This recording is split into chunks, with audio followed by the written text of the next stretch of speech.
各位海内外的观众朋友，谢谢您常常在线上，不管参与我们的直播还是影片的播放。好快的时间已经3年了。您记不记得我们频道创立的第一天？这是在3年前，2022年的7月9号的那一天。那个时候呢，摄影机是借来的，包括灯光都是好朋友突然之间提供给我们。当然呢，摄影师是临时的志工。很多的朋友提供了资源，协助我们完成了首播。这是在当时没有任何的资源，更是没有金主，只有一个简单的信念。在这个非常混乱而且有点分裂的年代当中，我们希望可以说真话，做深度，守住价值，做我所熟悉的事情。3年的时间很快过去了，这条路走得相当的艰辛，非常的不容易，但因为有您，我们撑了下来。过去3年来，我们的筱君台湾PLUS 已经突破了2亿5千万人次的观看，而且订阅人数已经来到了47万人。不过在会员人数方面，才刚刚突破了2000人。这些都不只是一个数字，而是每一个关心台湾、关心国际、关心真相的灵魂，一次一次透过了按下播放的选择，您跟我站在一起。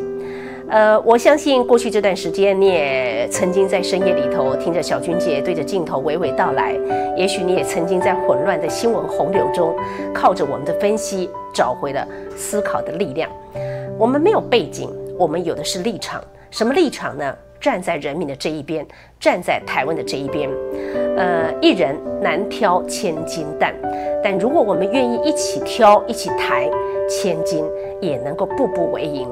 很多人在这段时间常常问筱君姐，你怎么撑下来的？哇，3年很不容易耶，你是怎么烧钱的？其实很难很短的时间之内跟大家分享。其实我也有时候会笑笑说，因为我有很多人请我喝咖啡，那是一杯又一杯支持的象征，甚至写着你不孤单的讯息，甚至呢，在我的户头里都告诉我，这是他奉献我继续努力的一点点小小的 donate， 一点小小的回馈。所以呢，每一次有人加入会员，都会说我愿意和你一起走下去，我感激在心，点滴在心头。我们都知道台湾需要有声音，但是这样的声音不能够靠运气，也不能够靠流量的算法，它只能够靠一群有信念的人默默支持。所以在今天，筱君姐再一次诚挚邀请您成为我们的频道会员，就像是一根根的竹签撑起了一座竹楼，就像是一滴滴的露水，它可以凝聚成改变的力量，不用很多，只要您愿意。事实上，我告诉您，累积比如说50杯的咖啡的价格，就能够让我们多录1集的节目，可以多诞生一篇深度报道，多陪台湾走一段更深远的路。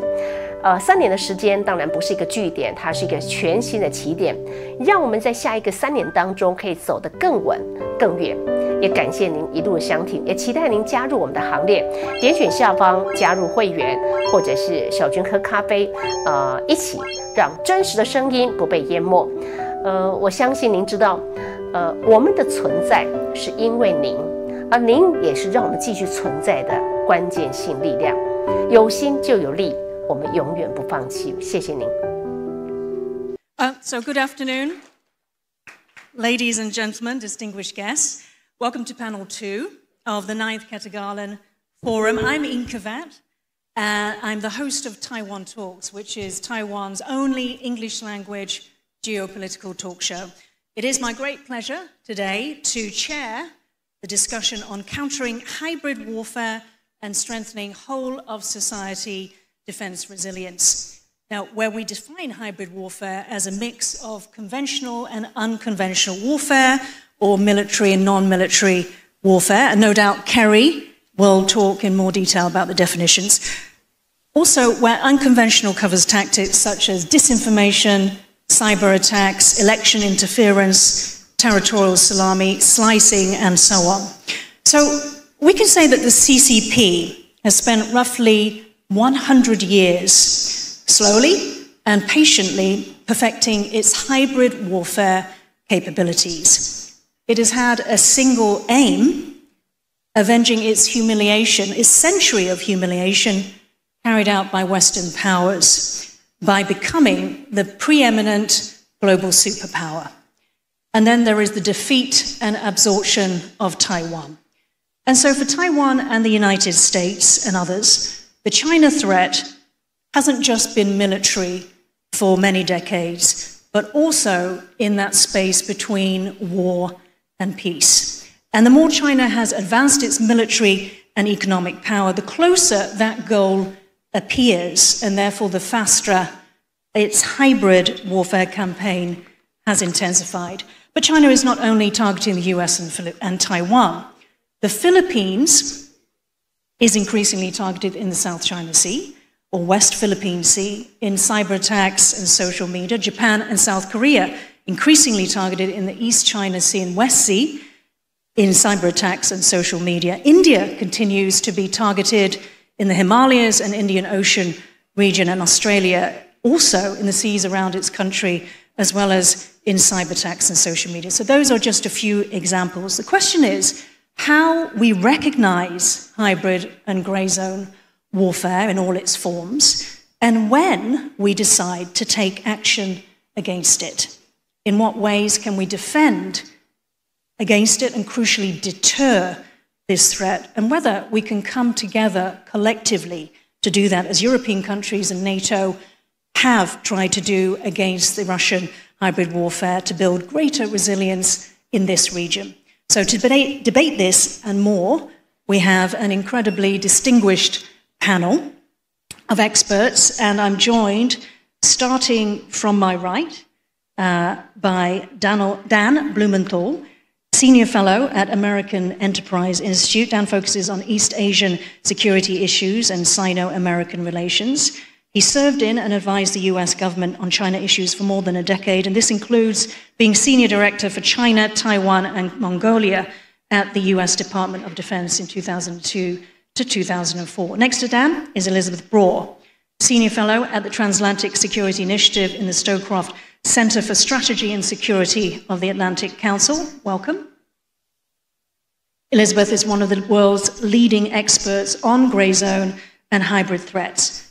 Next is Christian Brugger, Professor of International Relations, University of Copenhagen in Denmark. Welcome.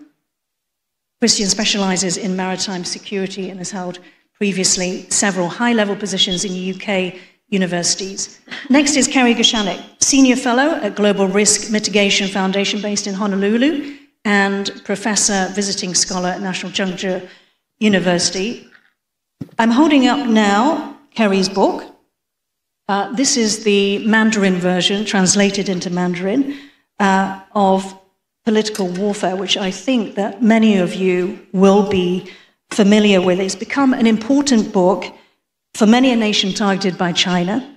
It was referred to by our president, Lai Ching-te, in March as a foundation for our president's 17 strategies for combating China's infiltration and subversion of Taiwan. Kerry has also advised the US Congress and NATO on China's threat and has extensive experience in naval special warfare, intelligence, counterintelligence, and international relations. And last but certainly not least is Yujie Li, Senior Advisor at the National Security Council of the ROC Taiwan. Mr. Li has advised the Taiwan government for decades on the emerging threats of technology as well as the solutions and opportunities that they present. In terms of the format for this panel, our guests will speak in the order that they're sat to my right, and each will speak for about 8 to 10 minutes, after which I'll open up the floor to questions. So without further ado, Dan, over to you. Thank you very much, and it's a real pleasure to be here in Taipei and at this important and I think very productive forum. It's my honor to speak on this topic with such distinguished panelists as well. And I think your initial introduction framed things exactly right, which is political warfare, hybrid warfare, however you want to call it, this combination of subversion, coercion, gray zone, conventional kinetic force, and so on, is not just incidental to Chinese Communist Party strategy, it is how the Chinese Communist Party in fact came to power. it's its birthright. It's in its DNA. Subverting, infiltrating, using political warfare alongside conventional tactics against a well-established government, again, is in some ways the history of the Chinese Civil War. So it's essential, point one, it's essential to Chinese strategy and how it thinks about its grand strategy of undermining the U.S. alliance system and of course Taiwan here in the Indo-Pacific. And I think everyone here in Taiwan knows that. You know, you face it every day. Disinformation campaigns alongside intimidation tactics by the Chinese Air Force, by the maritime militia, and the combination, I think critically, the combination of both the use of low-intensity kinetic force in conjunction with information and disinformation campaigns. It's important everybody, I think, here in Taiwan knows it, but in the United States, there's still a debate about how important it is to defeat this campaign, which is very surprising and unfortunate, I think, because obviously the Chinese made such great strides using hybrid warfare in the South China Sea in terms of increasing its own territorial ambitions, and undermining others' territorial rights. It's been engaged against Japan in the East China Sea for many years as well. Japan's held fast and held strongly in terms of its own territorial rights. But there's a debate in Washington about how important it is to defeat this campaign, and I would argue it's the ongoing campaign. It must be defeated. China may decide to intensify its current hybrid warfare campaign and launch a full-scale war against Taiwan, but it may decide that it's not necessary to do so and continue to try to cow the Taiwan public and the Taiwan political system. So that goes to point number two. Point number two is the center of gravity of these hybrid warfare campaigns, particularly across the strait, is politics in Taiwan. Now, it's very important for the Chinese Communist Party to also shape politics in Washington and in allied capitals, but the center of gravity for Chinese strategic planners is how do we make it so Taiwan politics is more amenable to our national goals? How do we intimidate Taiwan? How do we make certain parties in Taiwan, the DPP in particular, unacceptable to the Taiwan populace? And how do we get some kind of political resolution after changing Taiwan's politics through hybrid warfare campaigns? The center of gravity is Taiwan politics. Again, China may intensify its ongoing hybrid warfare campaign into something more if it so chooses, but for now, it's going to continue to push, maybe escalate its hybrid warfare campaigns to affect Taiwan politics, to affect Taiwan's sense of isolation, to affect the Taiwan's people will to continue. It's aimed at Washington as well.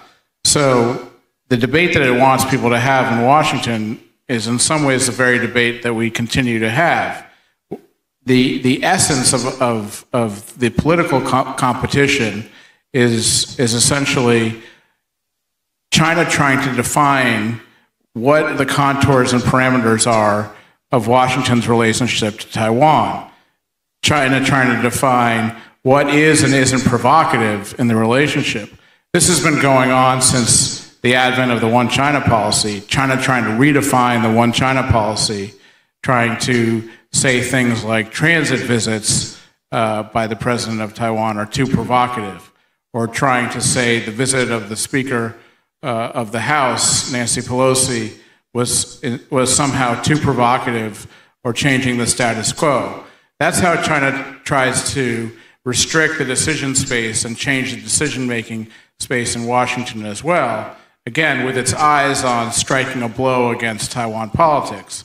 So the idea and concept here of the hybrid warfare campaign is to define certain things as too dangerous, to define certain things as too provocative, such that Washington actually makes decisions to constrict its relationship with Taipei in order for China to strike a morale blow against the Taiwan public. And this is a very deliberate strategy.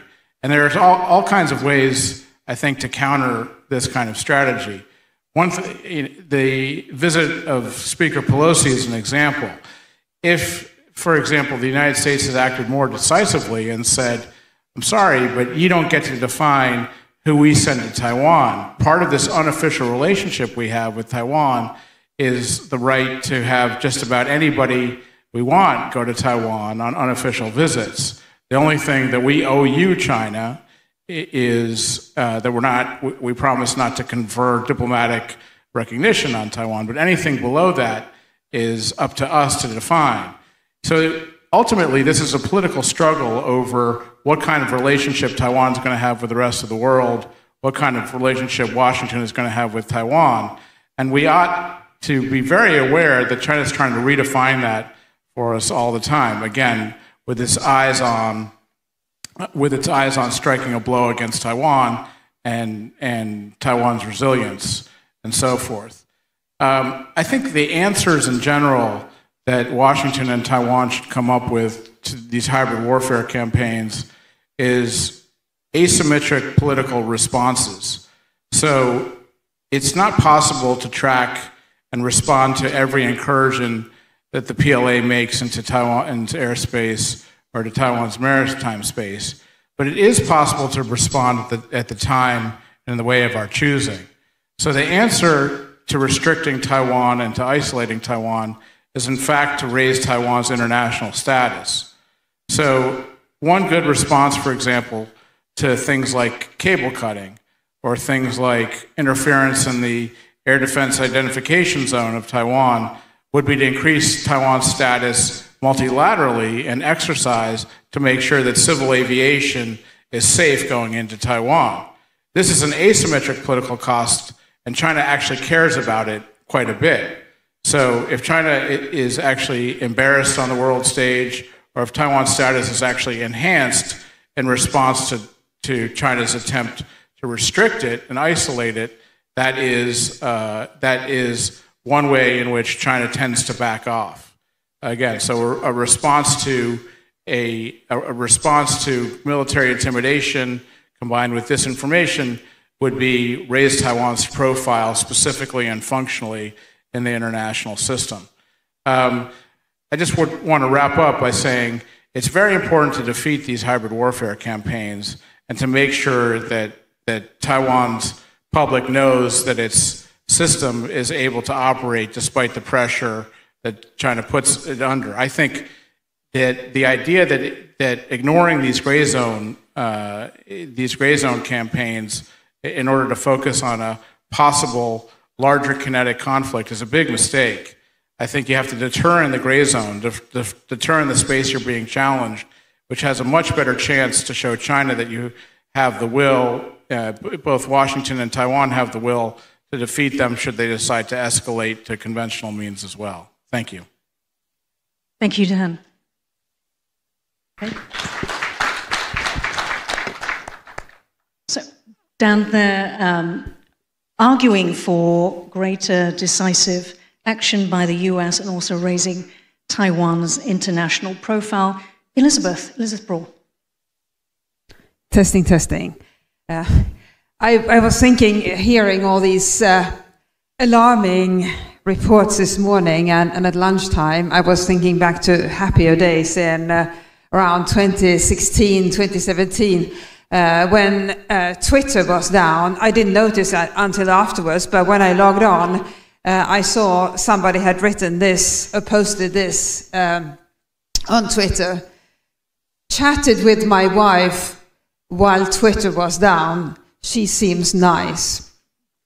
So those were the happy days back then when we could entertain ourselves by reading Twitter. Now things are much more serious, and as you said, I focus on gray zone aggression, and in the past decade it has grown enormously. It used to be essentially, as I think everybody in this room knows, it used to be cyber, it used to be disinformation, it used to be election interference, it used to be systematic IP theft, which I think is often overlooked, but it is another aspect of gray zone aggression that aims to weaken our countries and strengthen whoever it is that is systematically taking our IP.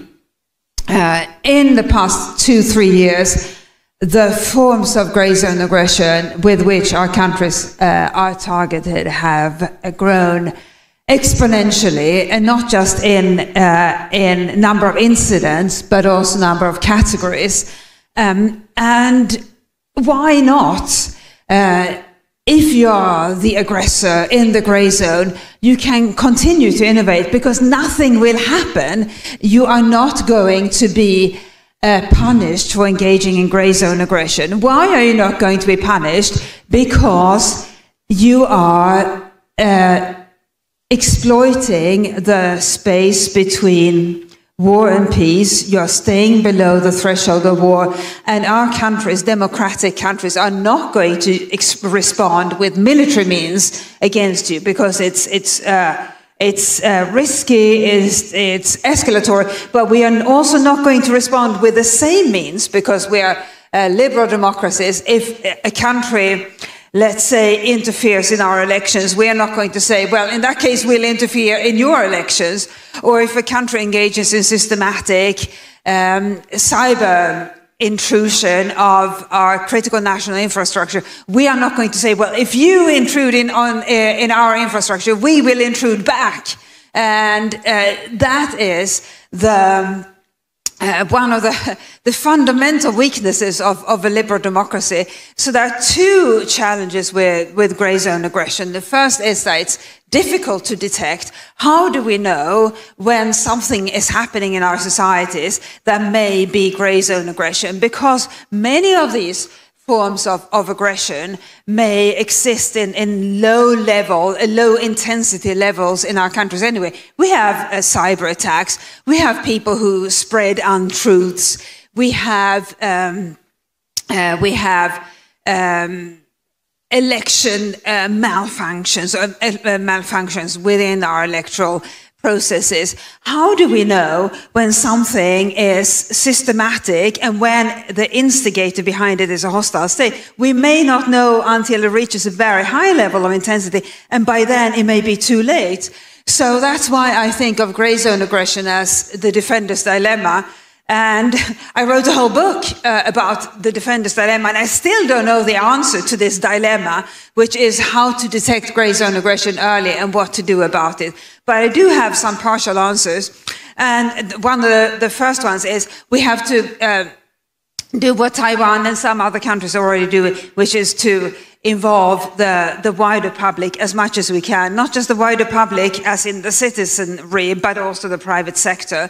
And I know you do it here increasingly, for example, by through public awareness campaigns, by working with the private sector. And a fantastic example of that is the collaboration between the government and Chunghwa Telecom on cables. And I remember vividly the two cable cuts off the Matsu Islands on the 2nd and 8th of February 2022, or was it 23? The years blur now. 23 was.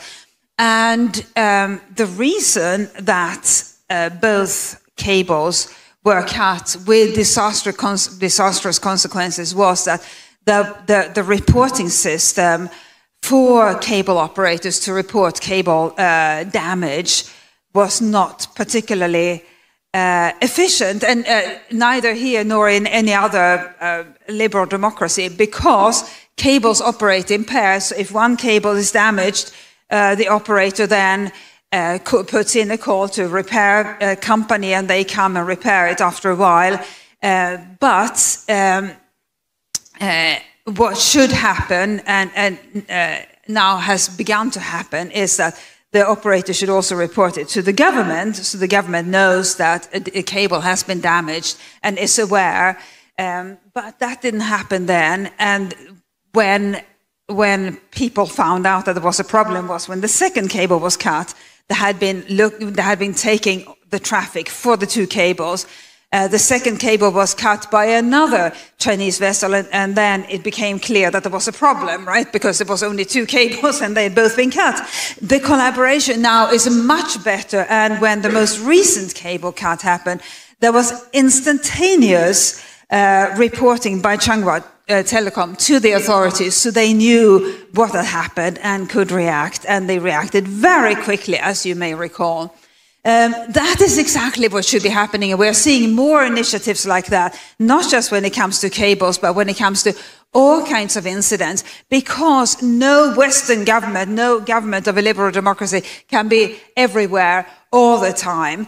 It needs the help of the public and the private sector, first in detecting things that don't look right, and we are the best judges of what doesn't look right, and then when it comes to building resilience, the private sector is a fantastic partner, and I know there is a lot of work happening beyond the telecom sector here in Taiwan to build redundancy. And by the way, I think that can be a competitive advantage for the companies that do engage in it, because if you have redundancy, then your company is going to be able to keep operating even if something happens, whereas your competitor, without redundancy, they will have a big problem if there is some sort of gray zone attack or other damaged, hostile state instigated damage to your company. And by the way, also damage caused by Mother Nature, which is something to be concerned about now that climate change is increasing. So a lot of that is happening. And where we can do even more is to actively invite the public to be part of this, and not just educate them about threats, but invite them to report if they see anything unusual. In countries that have a long history of terrorism, such as the UK, that has been part of the public, the social contract for years, that if you see something that doesn't look right, report it to the authorities. And I'm not trying to put a positive spin on this, but now that the threats are what they are and are likely to increase, this is an opportunity to bring the country closer together, because nobody wants the sort of harm that we get from grey zone aggression.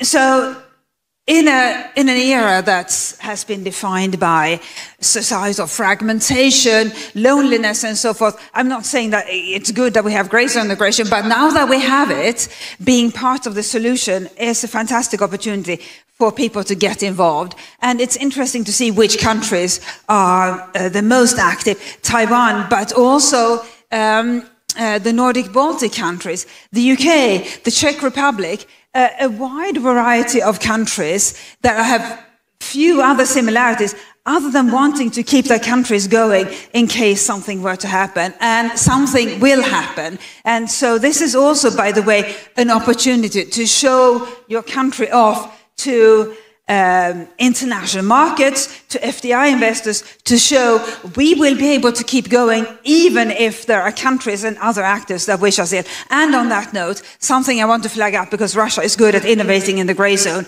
something to be acutely aware of is a new fast-growing trend of hostile states recruiting essentially grey zone gig workers on apps who commit one act of grey zone aggression, be it arson, be it carrying placing a parcel bomb somewhere on behalf of the hostile country. They take a picture of whatever they've done, send it to the agent who commissioned them, they get paid, and then they fade back into obscurity. That's another reason for all of us to keep our eyes open and be part of that solution. Over. Time's up. Thank you, Elizabeth. It's okay if we go a bit over 10 minutes. I heard Elizabeth speeding up there at the end. So Elizabeth spoke about, at the end there, very interesting development, gig workers. This increases the plausible deniability of these states. Also, because there's been no cost against the hybrid warfare, essentially we've seen a proliferation, innovation, also the limitations of our liberal democracies, and finally, how this is actually an opportunity for unity, so that coming together that we mentioned. Christian, Over to you. Thank you so much. First of all, a big thank you to the Prospect Foundation and the Ministry of Foreign Affairs for the hospitality and convening this important forum. I'd like to bring us towards maritime security and also the question of how gray zone/warfare strategies actually have an impact on maritime security more broadly. And I'm going to draw on two pieces of research. One is our book, Understanding Maritime Security, came out last year. And the other one, a big assessment that we have done together with the United Nations Institute for Disarmament Research. And this was an attempt to do a forward-looking identification of what threats need early action within the United Nations system, but also outside of it. Now, just to set up the context, I think it's quite important why we need to care about maritime security more general, and the scientific research is pretty surprising and straightforward, and it shows us that at no other point in human history have we been as dependent on the sea as we are today. And that is literally a development that has been unfolding since the 1990s. Some have called it the blue acceleration. Others talk about the industrialization of the sea. And that basically means that 80% of global trade comes by the sea, 60% of energy, in some cases such as Taiwan, these figures are even higher, and 95% of transcontinental internet data transfers come by the sea. When we're talking about maritime security, then we're talking about the vulnerabilities that come from these numbers. Our accelerative use of the sea means that we need to pay attention to maritime security, not only regionally and nationally, but globally.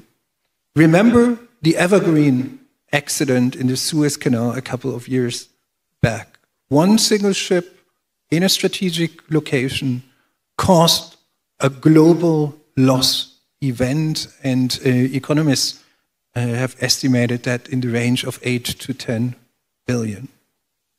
Now there's also some good news. In May this year, the United Nations Security Council actually held a high-level debate on maritime security. And what you could see at this debate is actually a remarkable global consensus that maritime security, in particular maritime crimes, need more attention, more capacity building, clearer norms. But there was also quite an impressive call for peaceful resolution of boundary disputes that we could see in the Council.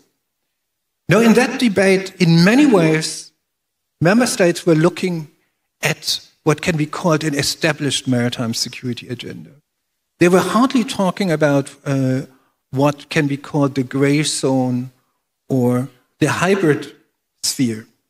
So in many ways, the UN Security Council was operating or discussing maritime security in a way as if the binaries and distinctions that structure much of the global institutions between war and peace, between civil and military, but also between state and non-state actors would still hold.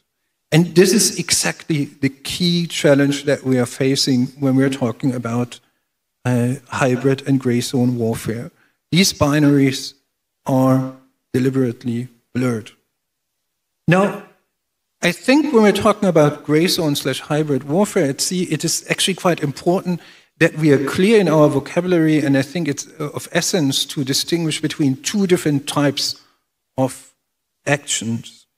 The first is strategic intimidation or acts of provocation, where the purpose of these actions is not to cause physical damage, but to achieve other strategic objectives, for instance, creating uncertainty and pressure.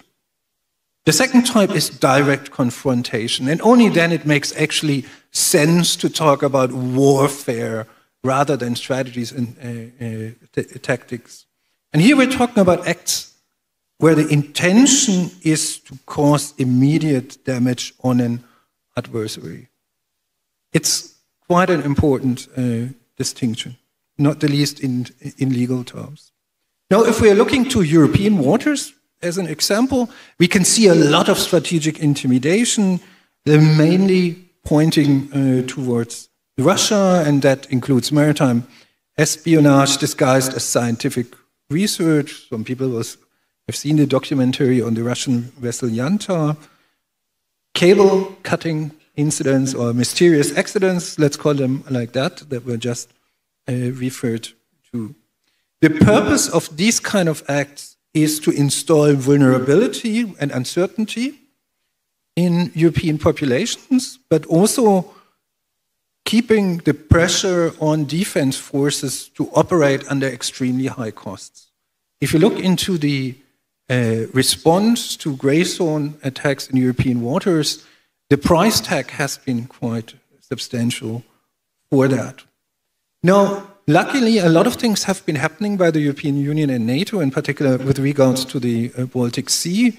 And in many ways, as someone who has been following this over the long term, the response is quite impressive in terms of improved maritime domain awareness, in terms of rapid regional coordination over law enforcement, and then developing legal framework where that's still a little bit sketchy. The escalatory risks, as we've seen in April this year with an incident with the Estonian Navy, are substantial. In that case, Russia actually responded with sending fighter planes.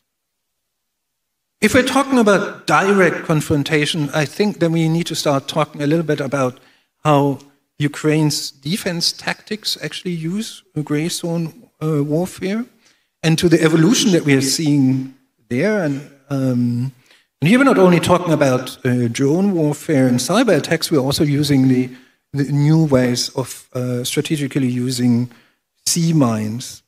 And that is in many ways a little bit worrying, because while I think that obviously the Ukrainian forces have a valid cause, the way that they tend to undermine global legal norms is slightly worrying. And this includes also the way in which they are deliberately taking environmental risks. Now, quite obviously, this is not only happening in China, in Europe, but also in the broader Western Indian Ocean. Now, let me use my last 2 minutes for briefly pointing out to what that means in strategic terms, hoping that some of this can be picked up in the Q&A later on. First, I think we need strength in maritime domain awareness, and we need maritime domain awareness that does not only look at the surface, but looks down underwater, but equally looks up in terms of vulnerabilities linked to satellites. Secondly, critical maritime infrastructure is now absolutely vital, and if Taiwan wants to untap the enormous offshore wind energy potential that it has, it is really, really important to develop an enhanced critical maritime infrastructure protection strategy, not only for the country itself, but for the wider region, together with Philippines, together with Korea, together with Japan and the Pacific Island region. Third, I think it's vital that we talk more about environmental security. At sea, many of these grey zone tactics actually exploit environmental vulnerabilities. And let's not forget, a single shipping accident or a deliberate oil spill can have major environmental impacts and undermine conservation efforts from decades. Finally, I think we should also quite urgently engage in the question of how the future norms of warfare at sea, but also the future peacetime norms should look like. And this is basically why we do need a United Nations process, whether that is within the UN Security Council. The next meeting on maritime security is next Monday, but also in institutions such as the International Telecommunication Union, where we are having a broader discussion on how subsea data cables, for instance, can be better protected. I leave it here, and thank you so much for your attention, and look forward to the discussion later on. Thank you. Thank you, Christian. So Christian there mentioned how these actors attack our vulnerability and create uncertainty. He also talked about us being never more dependent on the sea as we are today. It's called the blue acceleration. Over to you, Kerry.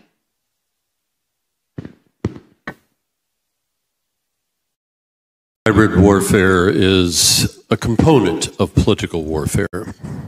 Now, the depth and breadth of political warfare, if you want to take a look around this room, it goes from the screen behind me, where the cameras are back there. It goes from your right wall to your left wall, everything in between, and in the 10 minutes, 600 seconds I've got here, I can get you about as far as my thumb, but let me hit a couple of wave tops for you. One, I'll talk a little bit about how to conceptualize the existential threat that we face in Chinese Communist Party political warfare, and it is an existential threat to Taiwan, my country, the United States, and I would say to every country represented in this room. I will also talk about the role of leadership and the role of education in this fight. First, let's talk about a holistic way of looking at the threat. I said that hybrid warfare is a component of political warfare. Go back and check the definition. See what the Chinese communists are calling hybrid warfare. They're saying what's basically been said earlier, but they say it very clearly in their doctrinal publications, in their writings from the PLA, what passes as doctrine, in all of their theoretical publications. We're going to push you, basically, we're going to push you right up into the point where you want to go to kinetic war, but you don't have the legal justifications to do it, to fight back against us. We're going to take everything we can and keep pushing you. All right, so that's hybrid warfare. The reason I say that hybrid warfare is a component of political warfare is you have to go back to the first Cold War. A fellow named George Kennan, most of you should have heard of, but he was a diplomat in the United States, and we were getting our butts handed to us by the Soviet Union and Western Europe, all around the rest of the world. And how was the Soviet Union doing it? Yeah, military force, of course, but it was political warfare, taking the Eastern European countries, subverting, it was about ready to take Greece, about ready to take other Western European countries that did get saved. Sad for those who did not.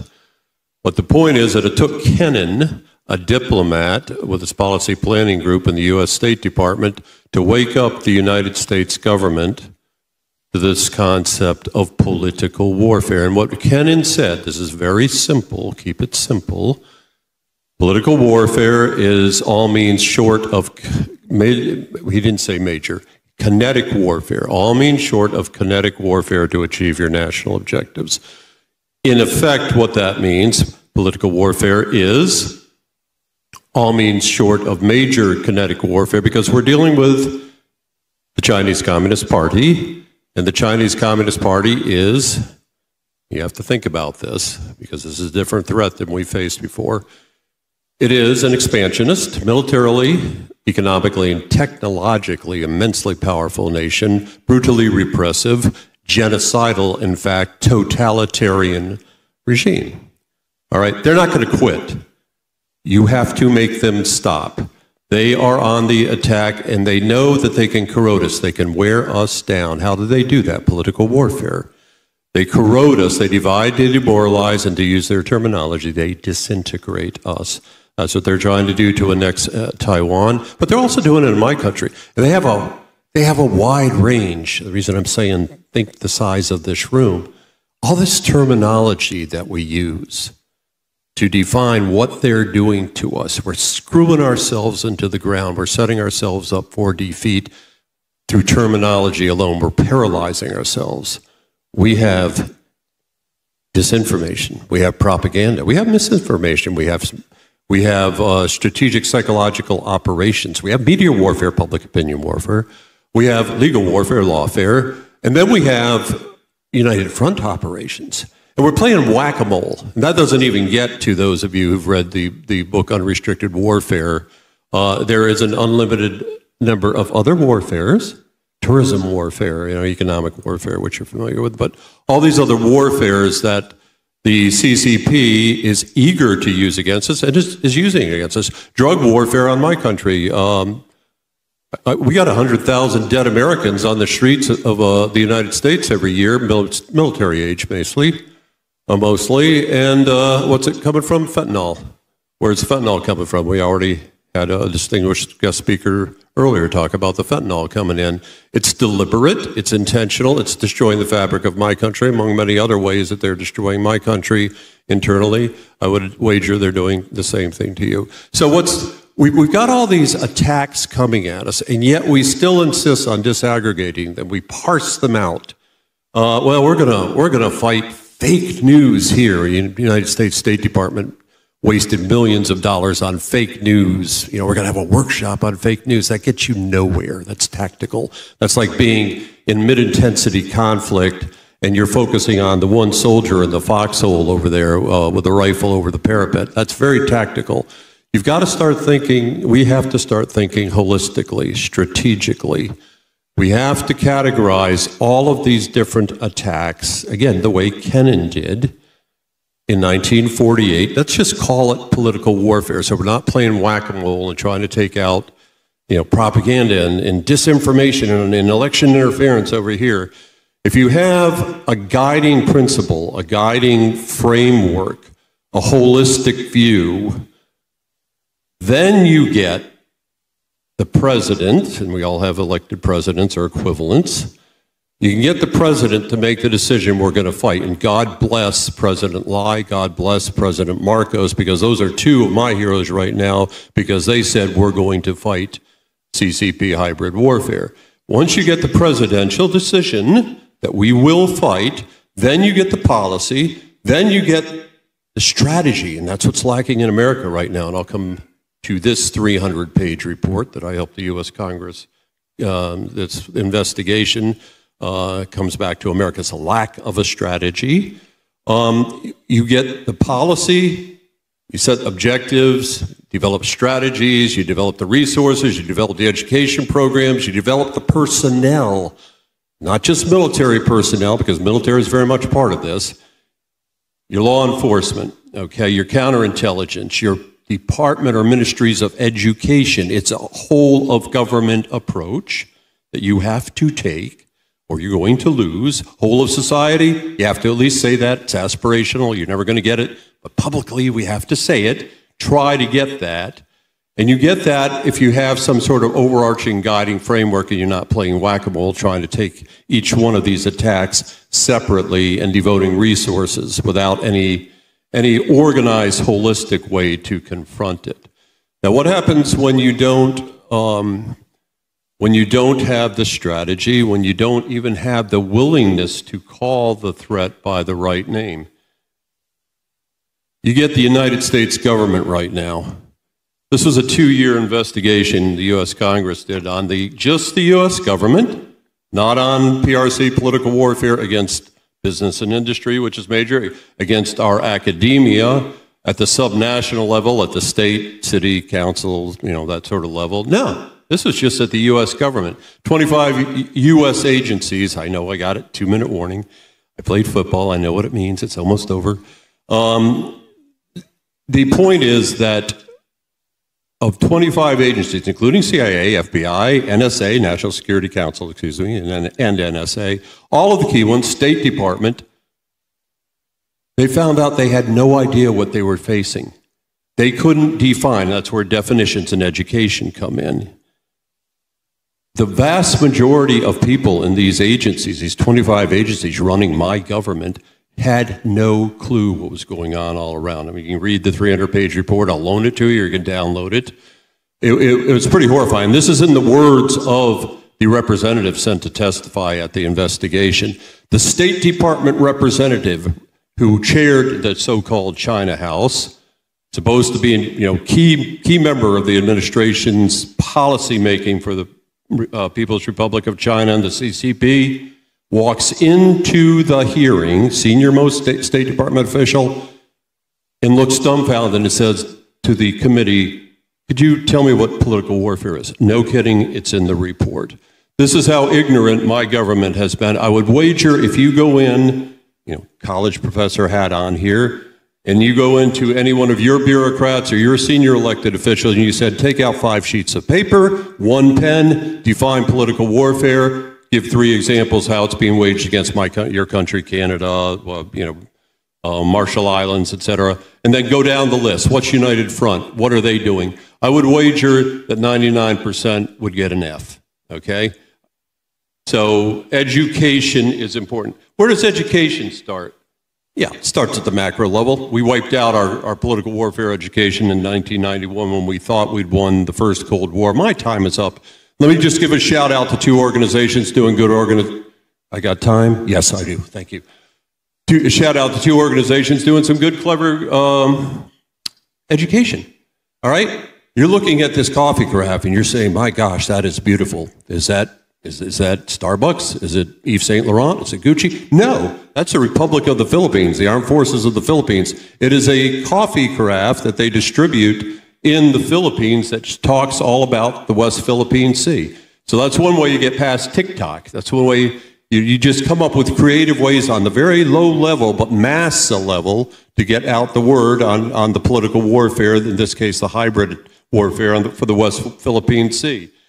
Association of Taiwan Journalists. Again, you look at local resilience. You look at Taiwan resilience. There's a number of organizations, several organizations you should be out there supporting. I'm working with the Association of Taiwan Journalists. They're building an education program that is aimed at reporters. Because if the reporters can't tell the real story, if they don't know, if they're the victims of media warfare or other just victims of never being properly educated, no way they can tell the story to your publics. So education on a mass level is absolutely essential, and with that, I give up my mic. Thank you, Kerry.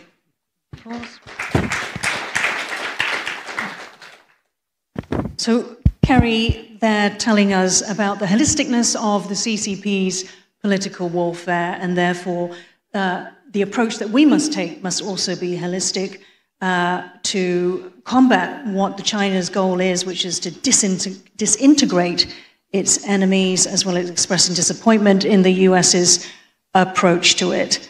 Final speech from Mr. Lee. I totally agree with your point. Education is so important.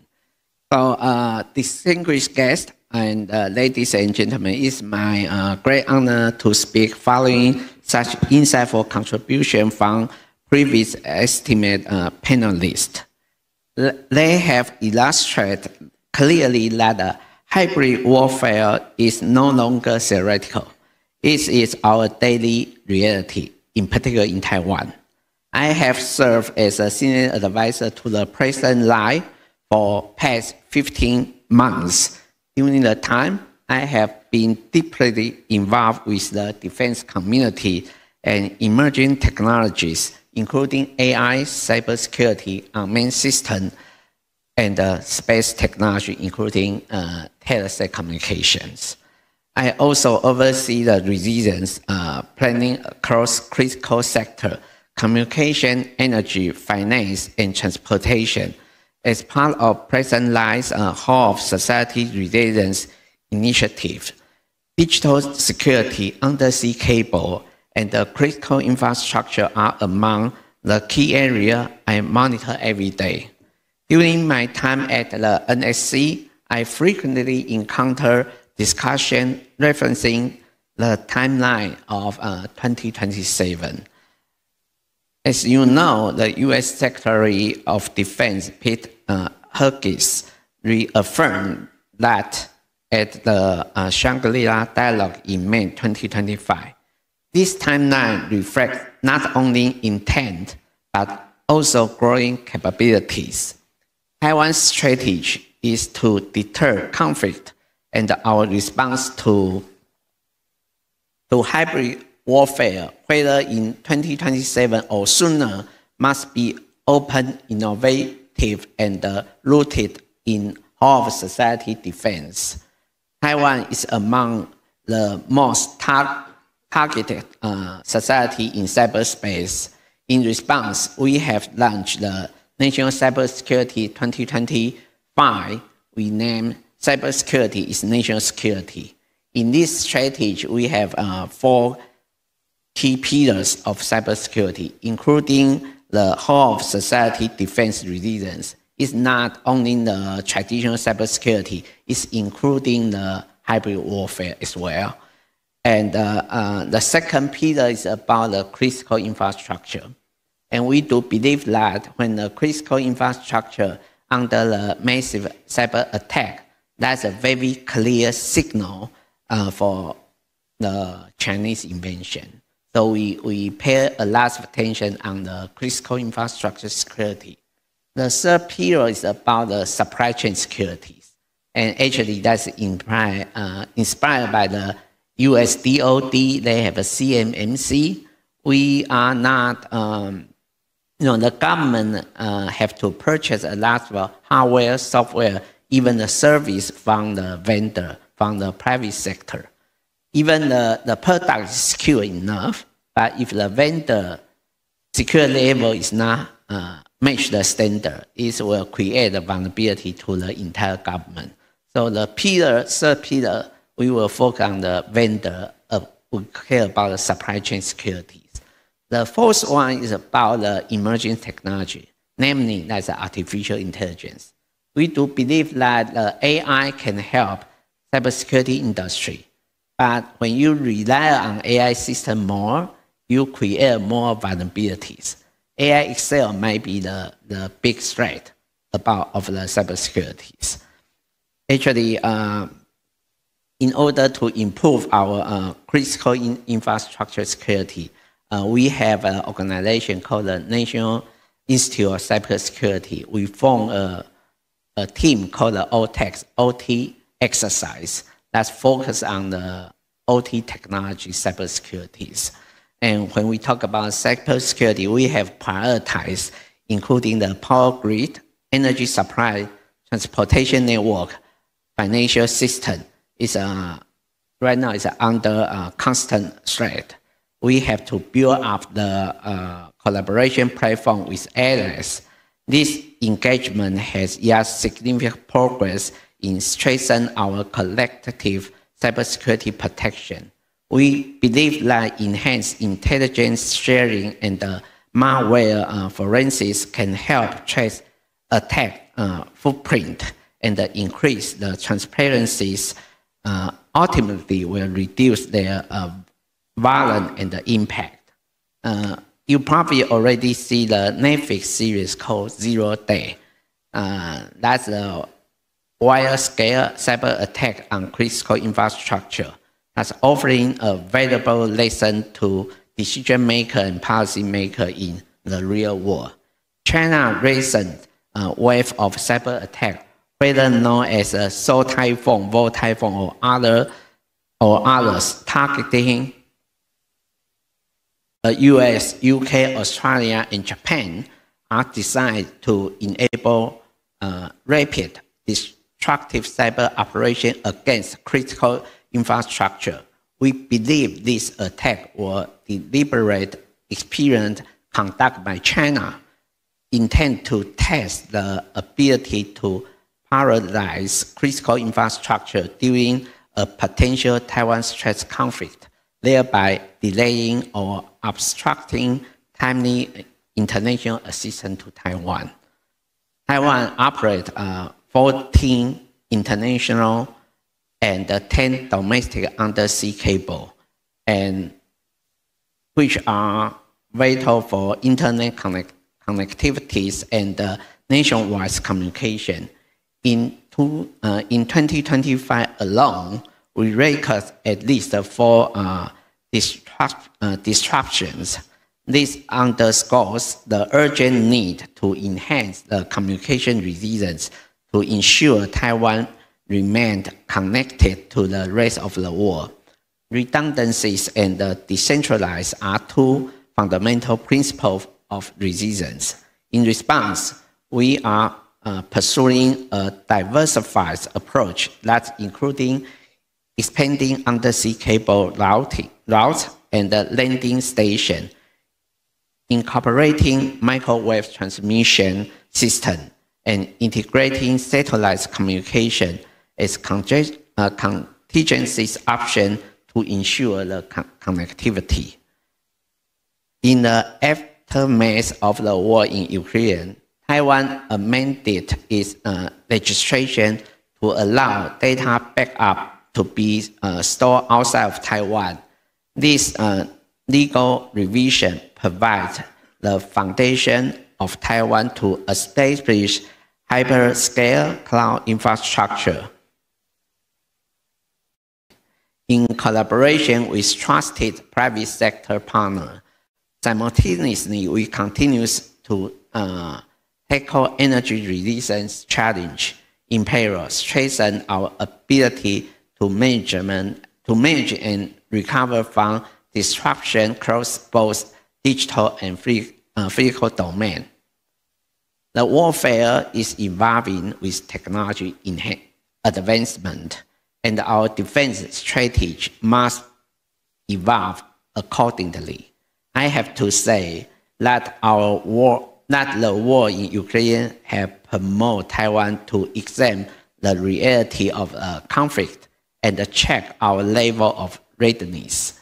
We have come to understand strategic value of asymmetries, leading to greater investment in smart technologies such as a drone and the unmanned system.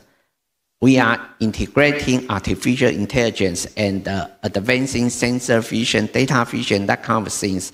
We also recognize importances of decentralization, commander, and granting greater autonomies to units on the ground. Lesson we draw directly from Ukrainian battlefield experience. When Taiwan had its first ever presidential election in 1996, after 37 years of martial law and one-party rule, we finally, for the first time, could vote and elect our own leader. China responds with missile tests and military drill. China has been doing this repeatedly over the year and unfortunately intensified recently.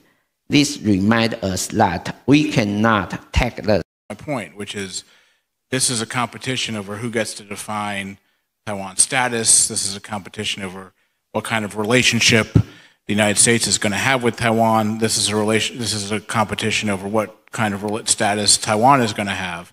And it's all meant in the context of political warfare to strike a blow against the Taiwan population. For China to sit back and say, haha, our threats worked, and these people, the United States, are never going to come to your defense if they can't even send their speaker next time around because they caved into our threats. And we have to be very well aware that that's the game that's going on. That's the main game that's going on. The military threats and the kinetic threats and the possibility of escalating to kinetic is accompanying the primary political foundation of this competition, which is to redefine politics on Taiwan. In terms of the future, look, the United States is a mixed bag when it comes to Biden, when it comes to Trump on Taiwan. So, Biden said 4 times, we're going to defend Taiwan, and lost an opportunity to explain that to the American people why that was important, right? In terms of political mobilization, in terms of pushing back against China's propaganda, in terms of pushing back against China's definition that the United States and Taiwan are the provocateurs, we lost a massive opportunity to say, why is it that we will defend Taiwan? We're going to defend, the status quo. We're not the provocateurs. China wants war. We don't. All those things are part of how you defeat this political warfare context. And I think we need more of that going forward. But fundamentally, the United States has to understand, I think my country has to understand that this is not about simply deterring a conventional conflict. this ongoing threat to Taiwan every day to demoralize it, we can lose that and lose the Taiwan's democracy before a shot's even fired. Thank you, Dan. There was a question over here. Thank you, Inge. I'm Domingo Yang from INDSR. I have a question for Professor Christian, and I hope Dan can also comment on it.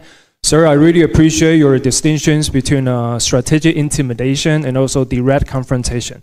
So I wonder, when Chinese warship in this February of this year, they were conducting live firing drills in the Tasman Sea in between New Zealand and Australia, causing civilian flights reroute, and these Chinese warship even circumnavigate the entire Australia.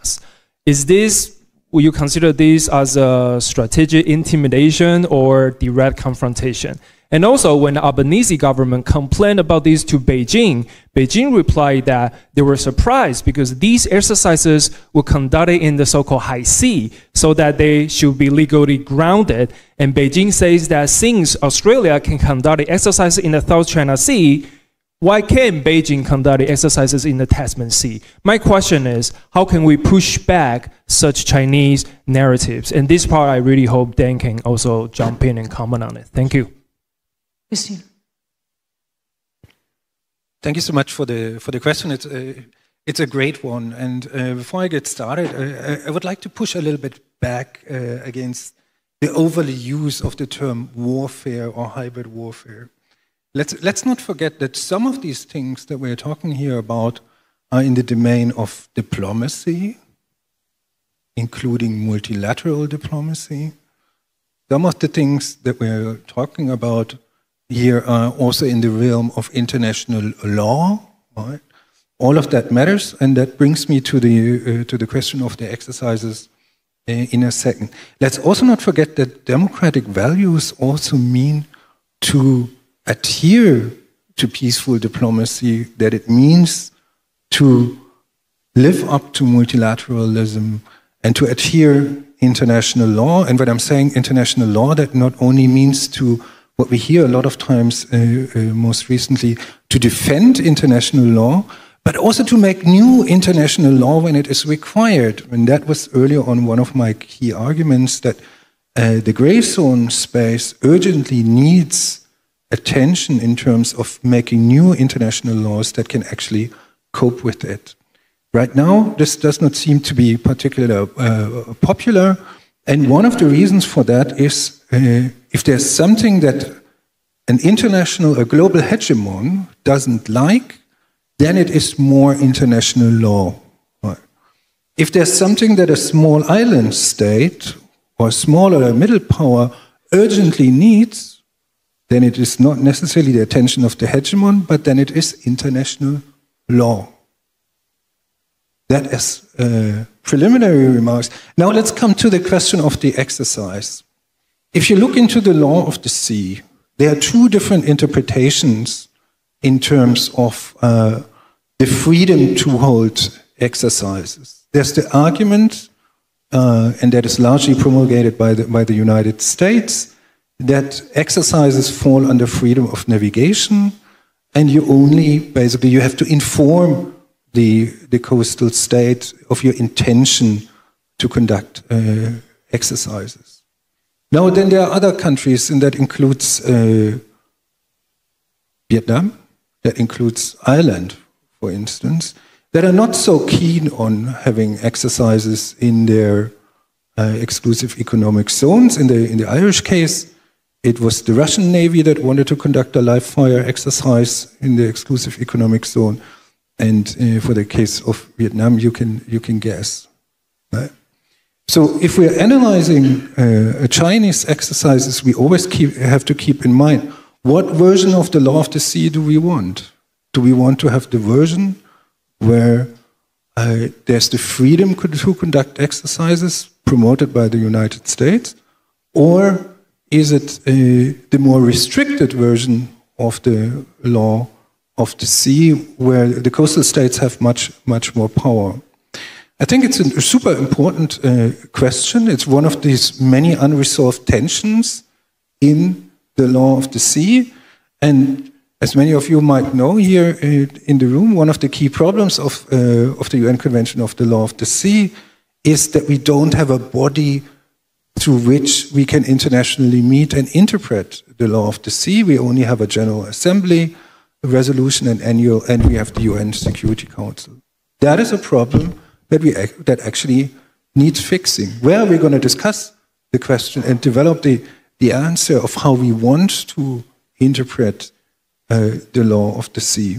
So this is basically at stake. Just saying that this is gray zone warfare doesn't take us basically anywhere. We need to ask, how do we want to interpret this in terms of the law of the sea, and do we think it's illegal? But then, we have to move to the other interpretation, the non-American interpretation. So that is an answer, but I'm pretty sure there will be also other opinions on this. Yeah, thank you for the question. I mean, China weaponizes the law for political warfare purposes. No other way to put it. I mean, I've worked at the Department of Defense when the United States was lawfully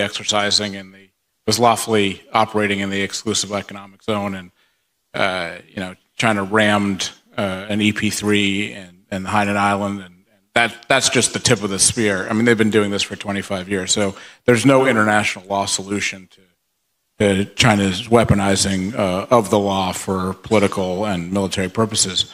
On the Tasman Sea, the Chinese just aren't telling the truth.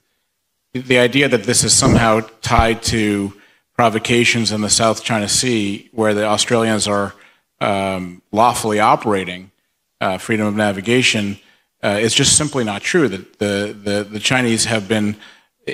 Chinese were caught or wanted to be caught recently in their operations around Australia, but they've been operating around Australia for years now.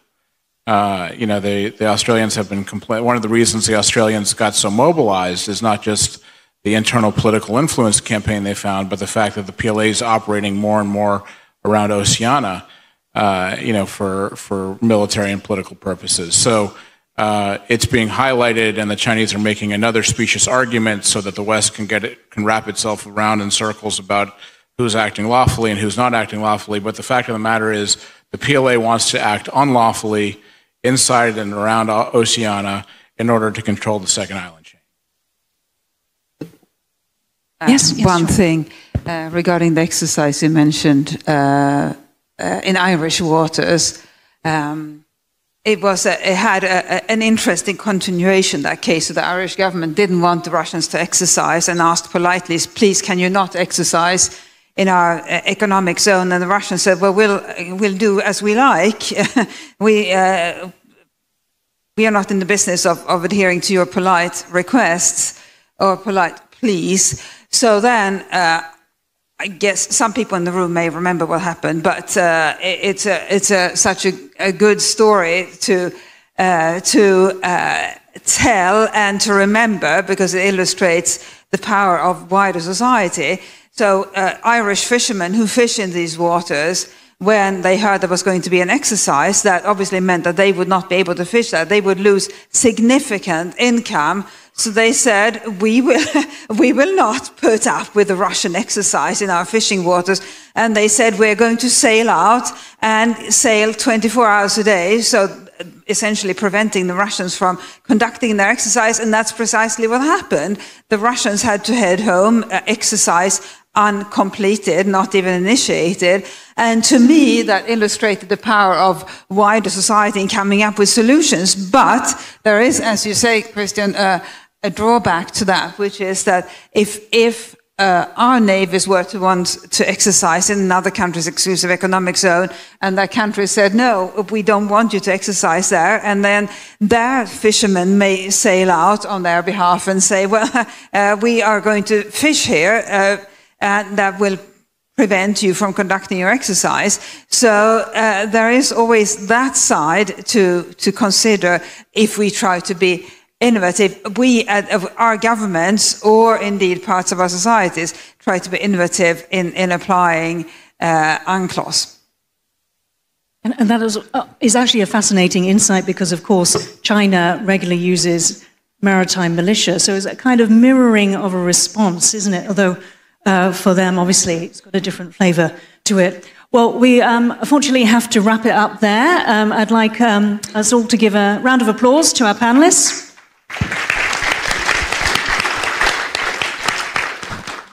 Thank you very much, and thank you for all your questions today. 今天的台湾不是在选择要不要脱离中国，而是我们应该去深刻去追问一个问题：我们真的曾经是中国的一部分吗？从国际法角度，有史以来第一个真正拥有台湾全岛领土主权的国家是日本。台湾不需要从哪里来独立出来，我们本来就不是哪一个国家的附属。我们需要的是什么？是完成那一段被冻结的历史。旧金山合约让台澎领土主权不属于任何国家。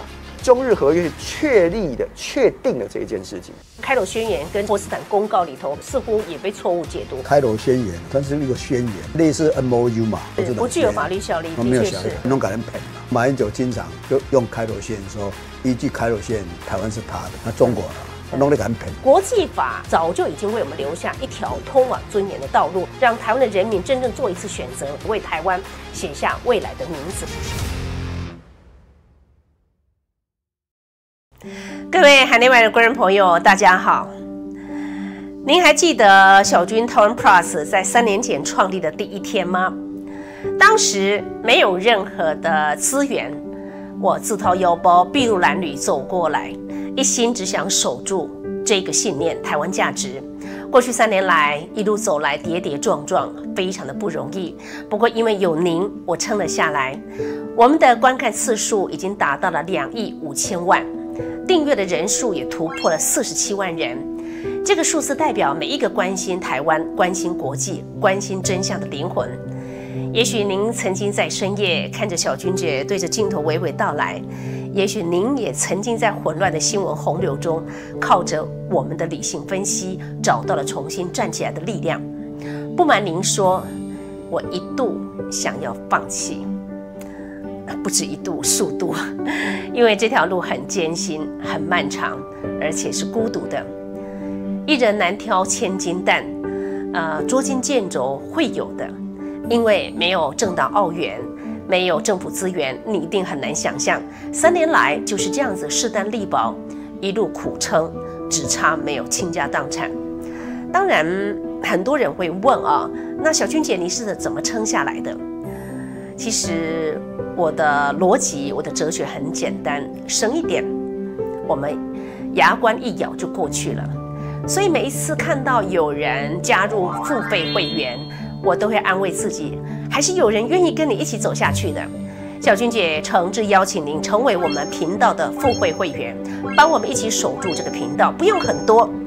只要您愿意，不管是100元，请筱君姐每个月喝一杯咖啡，或者是3000元，一样，筱君姐都充满了感激。在台湾迈向民主的道路上，你我一起为子孙留下足迹。感谢您一路的相挺，也期待您加入我们的行列，点选加入会员，让真实的声音不被淹没。我们是为了您而存在的频道，你们也是让我继续存在的最大的支撑力道。有心就有力，我们永不放弃。